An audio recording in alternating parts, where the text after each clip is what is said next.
नमस्कार, उत्तराखंड समाचार में आपका स्वागत है। मैं देवेंद्र प्रसाद। सबसे पहले मुख्य समाचार।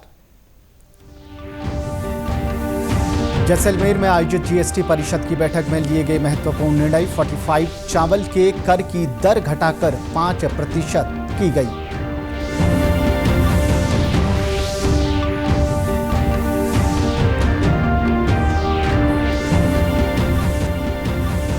केंद्रीय स्वास्थ्य मंत्री ने 100 दिवसीय टीबी उन्मूलन अभियान पर मुख्यमंत्री और स्वास्थ्य मंत्रियों के साथ की बैठक। मुख्यमंत्री पुष्कर सिंह धामी भी वर्चुअली हुए शामिल।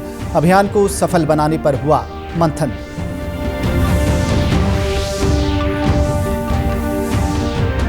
और मुख्यमंत्री पुष्कर सिंह धामी ने दून विश्वविद्यालय में आयोजित गंग धारा विचारों का अविरल प्रवाह कार्यक्रम में किया प्रतिभाग। कहा, सरकार दून विश्वविद्यालय में करेगी सेंटर फॉर हिंदू स्टडीज की स्थापना।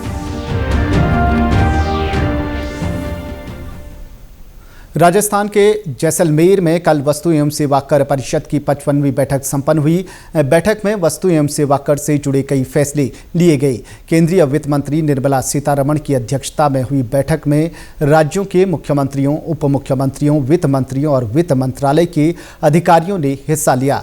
बैठक के बाद संवाददाताओं को संबोधित करते हुए श्रीमती सीतारमण ने कहा कि जीएसटी परिषद ने 45 चावल पर कर की दर को घटाकर 5% करने का निर्णय लिया है। साथ ही पहले से पैकेट बंद तथा लेबल वाली वस्तुओं की परिभाषा में संशोधन की सिफारिश की है।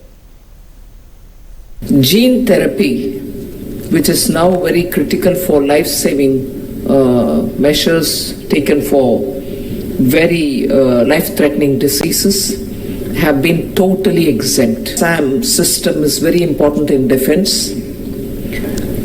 Surface to air missile. So in that we've decided to extend the IGST exemption which are provided to systems, subsystems, equipment, parts, subparts, tools, test equipment, software meant for assembly and manufacture of LR SAM.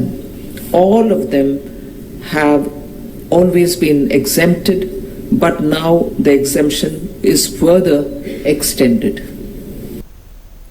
वहीं इस बैठक में उत्तराखंड के वित्त मंत्री doctor Premchand Agarwal भी शामिल हुए। बैठक में विधि समिति और फिटमेंट समिति द्वारा संस्तुत विषयों पर विस्तार से चर्चा की गई। केंद्रीय स्वास्थ्य और परिवार कल्याण मंत्री जगत प्रकाश नड्डा ने सरकार के 100 दिवसीय सघन टीबी उन्मूलन अभियान पर सभी राज्यों और केंद्र शासित प्रदेशों के मुख्यमंत्रियों और स्वास्थ्य मंत्रियों के साथ बैठक की। इस बैठक में उत्तराखंड के मुख्यमंत्री पुष्कर सिंह धामी भी वर्चुअली शामिल हुए। मुख्यमंत्री ने बैठक में केंद्रीय स्वास्थ्य मंत्री का आभार व्यक्त करते हुए वृहद 100 दिवसीय टीबी उन्मूलन अभियान को महत्वपूर्ण बताया। उन्होंने कहा कि राज्य के 13 में से 8 जनपद 100 दिवसीय टीबी उन्मूलन अभियान के लिए चिन्हित किए गए हैं। राज्य सरकार लगातार रोगियों का पता लगाकर उपचार और रोकथाम का कार्य कर रही है। राज्य के सभी जनप्रतिनिधि, उद्योगपति, अधिकारी और आमजन भी इस कार्यक्रम में बढ़ चढ़कर भागीदारी निभा रहे हैं। मुख्यमंत्री ने बताया कि राज्य में सभी के सहयोग से अब तक 23,800 टीबी मरीजों को निक्षय मित्रों ने गोद लिया है। सरकार ने हैंडहेल्ड मोबाइल एक्सरे मशीनों की पर्याप्त व्यवस्था कर ली है। स्क्रीनिंग और टेस्टिंग बढ़ाने पर भी लगातार जोर दिया जा रहा है। साथ ही इस अभियान के तहत टीबी के प्रति संवेदनशील आबादी की जांच के लिए आयुष्मान आरोग्य मंदिर, कार्यस्थल, जेल, वृद्धाश्रम और अन्य चिकित्सा इकाइयों जैसे सामूहिक स्थानों पर शिविर आयोजित किए जा रहे हैं। मुख्यमंत्री ने केंद्रीय स्वास्थ्य मंत्री जेपी नड्डा से टीबी उपचार संबंधित औषधियों को उपलब्ध कराने का आग्रह किया, जिस पर केंद्रीय स्वास्थ्य मंत्री ने उन्हें आश्वस्त किया। मुख्यमंत्री पुष्कर सिंह धामी शनिवार देर शाम दून विश्वविद्यालय देहरादून में आयोजित गंग धारा विचारों का अविरल प्रवाह कार्यक्रम में शामिल हुए। इस अवसर पर उन्होंने पहाड़ी उत्पादों पर आधारित स्टॉलों का अवलोकन किया। मुख्यमंत्री ने कहा कि इस प्रकार के आयोजन हमारी संस्कृति और परंपराओं को पोषित करने के साथ समाज में सकारात्मक परिवर्तन लाते हैं। जिस प्रकार गंगा का प्रवाह अविरल है, उसी प्रकार हमारे विचारों का प्रवाह भी गतिमान रहता है। विचारों का प्रवाह हमें जीवन में आगे बढ़ने के लिए प्रेरित करता है। उन्होंने कहा, विचारों का आदान प्रदान सदैव हमारी परंपरा का हिस्सा रहा है। 2 दिवसीय व्याख्यान श्रृंखला के दौरान पलायन, शिक्षा, संस्कृति, पर्यावरण जैसे विषयों के साथ हिमालयी क्षेत्रों की धारणा क्षमता पर भी विचार विमर्श किया जाएगा। सभी विषय हमारे राज्य के साथ समस्त हिमालयी क्षेत्र के कल्याण के लिए महत्वपूर्ण हैं। मुख्यमंत्री ने कहा, प्रधानमंत्री नरेंद्र मोदी के नेतृत्व में भारत समृद्ध सांस्कृतिक परंपराओं के संरक्षण और संवर्धन की दिशा में कार्य कर रहा है। Local for vocal, make in India, made in India और स्टार्टअप इंडिया के माध्यम से आत्मनिर्भर भारत के सपने को साकार किया जा रहा है। राज्य सरकार दून विश्वविद्यालय में सेंटर फॉर हिंदू स्टडीज की स्थापना करने जा रही है, जहां हिंदू सभ्यता, दर्शन, इतिहास और सिद्धांतों पर गहन अध्ययन और शोध कार्य किया जाएगा। इकोनॉमी और इकोलॉजी के समन्वय के साथ राज्य के सर्वांगीण विकास को आगे बढ़ाया जा रहा है। उत्तराखंड एकमात्र राज्य है जहां जीडीपी के साथ जीईपी को भी मापने का प्रयास किया गया है। मुख्यमंत्री ने कहा कि नीति आयोग द्वारा जारी सतत विकास के लक्ष्यों की सूची में उत्तराखंड देश में प्रथम स्थान पर रहा। ग्रंथधारा अविरल विचारों का प्रभाव 2 दिनों की व्याख्यान श्रृंखला है और इसमें अलग अलग विषयों के जो अपने विशेषज्ञ हैं, जिन्होंने विशेषताएं प्राप्त की हैं, अनुभव प्राप्त किया, उन सभी का विचार मंथन आपस में होगा। उनके विचार आएंगे। निश्चित रूप से वो हमारे राज्य के साथ साथ सभी हमारे हिमालयन राज्य हैं जो उनकी आज की चुनौतियां हैं, उन चुनौतियों पर कैसे काम हो, कैसे उन चुनौतियों को पार पाया जाए, उस दिशा में एक बहुत ही महत्वपूर्ण प्रयास है। मैं सभी को इस प्रयास के लिए बहुत शुभकामनाएं देता हूं, बहुत बधाई देता हूं कि निश्चित रूप से ये कार्यक्रम आने वाले समय के लिए हमारे लिए बहुत अच्छा एक उदाहरण प्रस्तुत करेगा, एक मार्ग प्रस्तुत करेगा।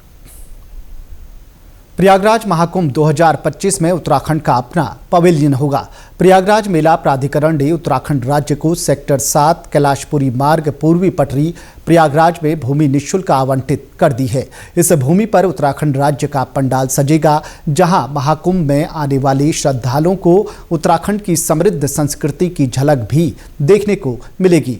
भूमि आवंटन के लिए मुख्यमंत्री पुष्कर सिंह धामी ने उत्तर प्रदेश के मुख्यमंत्री योगी आदित्यनाथ का आभार जताया है।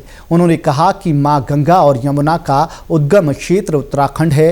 प्रयागराज इन दोनों पवित्र नदियों का संगम स्थल है। हमारे लिए ये अत्यंत गौरव की बात है कि आज यहाँ महाकुंभ मेला आयोजित हो रहा है। उत्तराखंड पूरी आस्था और श्रद्धा के साथ प्रयागराज महाकुंभ 2025 में भागीदारी करेगा। साथ ही इस महाआयोजन को सफल बनाने में उत्तर प्रदेश सरकार का कंधे से कंधा मिलाकर सहयोग करेगा। स्नान आदि के लिए अतिरिक्त जल की जरूरत होगी तो उत्तराखंड से अतिरिक्त जल छोड़ा जाएगा। मुख्यमंत्री ने प्रयागराज महाकुंभ के मद्देनजर हाल ही में अधिकारियों के साथ बैठक भी की थी। उन्होंने निर्देश दिए हैं कि उत्तराखंड से प्रयागराज महाकुंभ में प्रतिभाग करने वाले साधु संतों और अन्य सभी आम लोगों की सुविधाओं का ध्यान रखा जाए।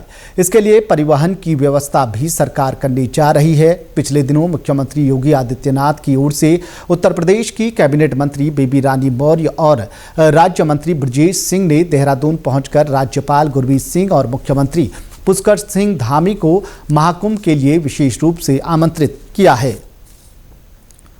मुख्यमंत्री सौर रोजगार योजना के तहत सोलर प्लांट लगाने से उत्तरकाशी जिले के कई लोग लाभान्वित हो रहे हैं। 216 व्यक्ति अभी तक सोलर प्लांट लगा चुके हैं, जबकि 400 से अधिक लोगों ने नए आवेदन किए हैं।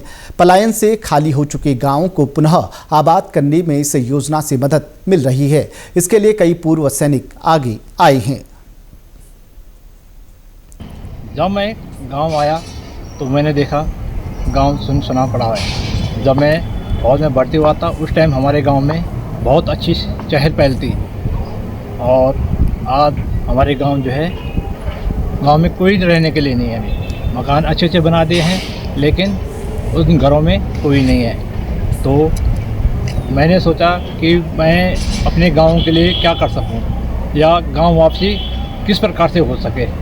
तो मैंने देखा, सुना और अखबारों में पढ़ा है कि मुख्यमंत्री सौर रोजगार योजना के तहत सोलर प्लांट इशू हो रहे हैं, मिल रहे हैं और मैंने भी इसी के तहत 200 किलोवाट का सोलर पावर प्लांट अप्लाई किया है, जो कि मेरा आज लगा हुआ है और उससे मेरी अच्छी इनकम हो रही है और साथ में मैंने 2 लोगों को रोज़गार दे रखा है।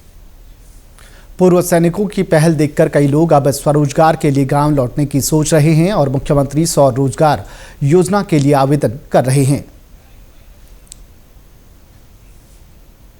इसी के साथ अभी तक के समाचार समाप्त हुए। दूरदर्शन समाचारों से जुड़े रहें। मिलते हैं फिर शाम 5 बजे के बुलेटिन में।